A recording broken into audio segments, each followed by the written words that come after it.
Let me set the scene for you. It's 11 p.m., and I'm on the way to the midnight book release of Harry Potter and the Order of the Phoenix with my dad. It's a summer before my sophomore year of high school, and in the past month, my mom has started her own small business, and in the past week, our house was unfortunately struck by lightning and burnt down. To put it in my mother's words, here I was having yet another sleepless night, not knowing where we're going to be living or sleeping, and these two, father and son, are off to some Harry Potter event. As the night went on, I clearly remember calling my mother to complain to her that my dad was embarrassing me in front of all my friends because he was in line to get his face painted with all the other 10-year-olds. At the time, I was horrified by my dad's behavior. But now, I wouldn't trade that experience for the world. For many in my generation, Harry Potter has changed the way we perceive the world around us. And although I can stand up here and talk about Harry Potter for hours, I'm going to share the next few minutes sharing my perspective on how each of you can embrace your inner Hermione. As I scan the audience, I know some of us are intimately familiar with the details of Harry Potter. Others are vaguely familiar with the story, and some are even reading the books to your children today. The story follows Harry and his two best friends, Ron and Hermione, as they traverse the challenges of wizarding school, adolescence, and of course, thwarting the most evil and feared wizard of the time, he who must not be named, also known as Lord Voldemort. But luckily for Harry, he's got the smartest witch of her age as his best friend. And although she's not the title character, Hermione is so relatable because she goes from that annoying know-it-all in your class to that person you want by your side. This talk was inspired by my team at Dell Children's Hospital in Austin. You know you've become a part of the emergency family when the nurses officially sort you into one of the 4 Hogwarts houses.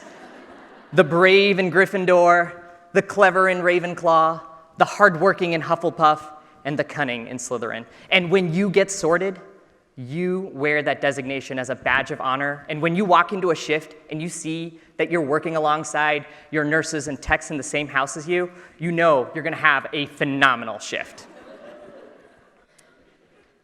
In Harry, Ron, and Hermione's 5th year of wizarding school, Hermione comes to exemplify the ideals of humility and comes to understand the value of teamwork. She sees that their education is being compromised. So what does she do? She gathers a group of her classmates to take secret lessons with their friend, Harry, on defensive magic.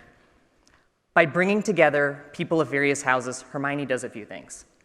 First, she understands the importance of teamwork and comes to value varying perspectives. Second, she gives herself extra homework, voluntarily, to show her willingness to be a perpetual student.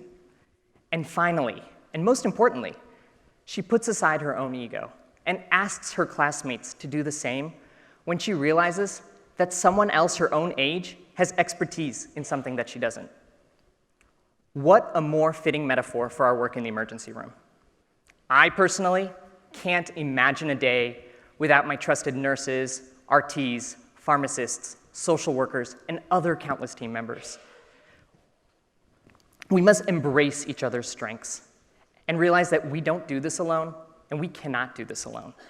We must invest in the growth of our team so that together we can overcome weaknesses. Hermione also taught me about being prepared. As emergency physicians, we're expected to have plan A, plan B, plan C, and beyond. We have the foresight to prepare for the worst and plan for the unexpected. Traits that we share in common with Hermione. In the 7th book, the trio are ambushed in the midst of a wedding when their enemies show up unannounced. But guess what? Hermione's got it covered, okay? She's got a magical bag packed with everything that they need, from street clothes to wizarding robes to healing potions and even a roomy tent to help them when they're on the run. She was able to anticipate the moves of her enemies, and she was ready. And as the story goes on, her quick thinking, again, saves the life of an innocent man when they're almost captured. And when they are finally captured, she disfigures Harry's face to become unrecognizable. giving the entire team more time to prepare for an escape. Her creativity, alongside her ability to think multiple steps ahead, makes for an admirable character. She's an intelligent, capable, conscientious witch. I mean, who wouldn't want to work alongside a Hermione? But Hermione also has this incredibly human aspect to her. In the third year of wizarding school, Hermione takes twice the number of normal classes than her classmates with the help of a magical time-traveling device. But she gives it up at the end of the year because she realizes that she is spread too thin. And by doing so, she gives us a model of self-care for our own careers. We have to strive to be realistic with our commitments: academic, familial, social, clinical, and be able to take time for ourselves. The wise headmaster of Hogwarts, Albus Dumbledore, once said, "If you want to know what a man is like, take a look at how he treats his inferiors, not his equals." This quote has stuck with me and has served me well for all my interactions in the emergency department. And Hermione takes this to heart. She sees the oppression of lesser beings such as house elves, and she's really affected by it. And at her time at Hogwarts and later in her career, she works to do something about it. She strives to improve the working conditions of these house elves. She secures their freedom and allows them to earn a living. One trait that all my mentors share in common is the fact that they treat their colleagues and teammates with the same level of respect as they would a medical student. It was that initial encounter and the ease with which I became a part of the team that compelled me to choose a career in emergency medicine.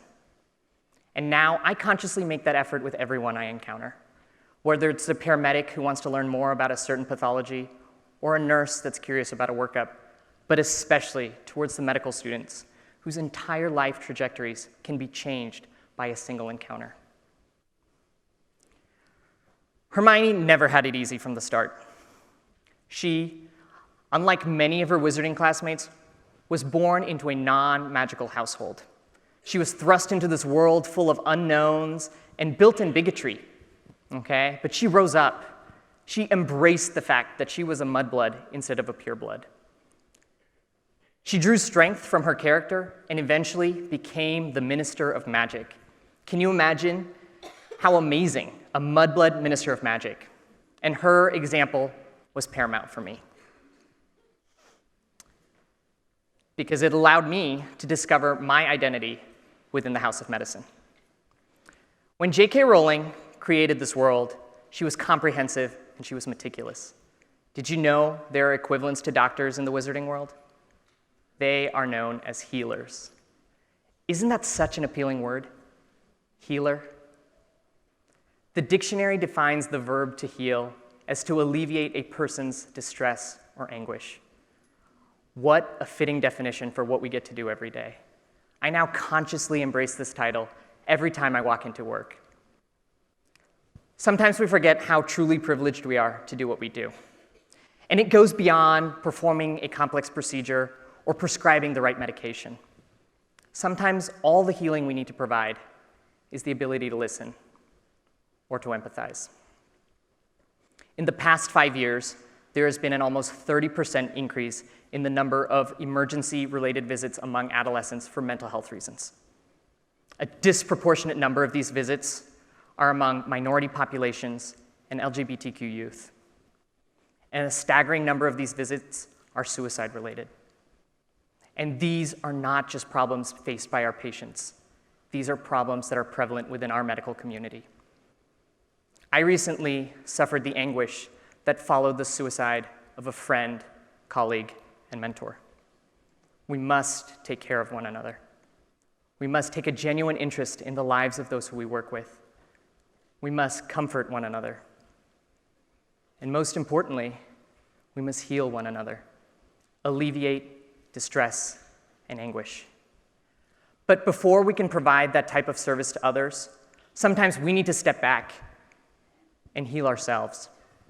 For me, It was embracing my inner Hermione so that I can bring that spark of magic into my work.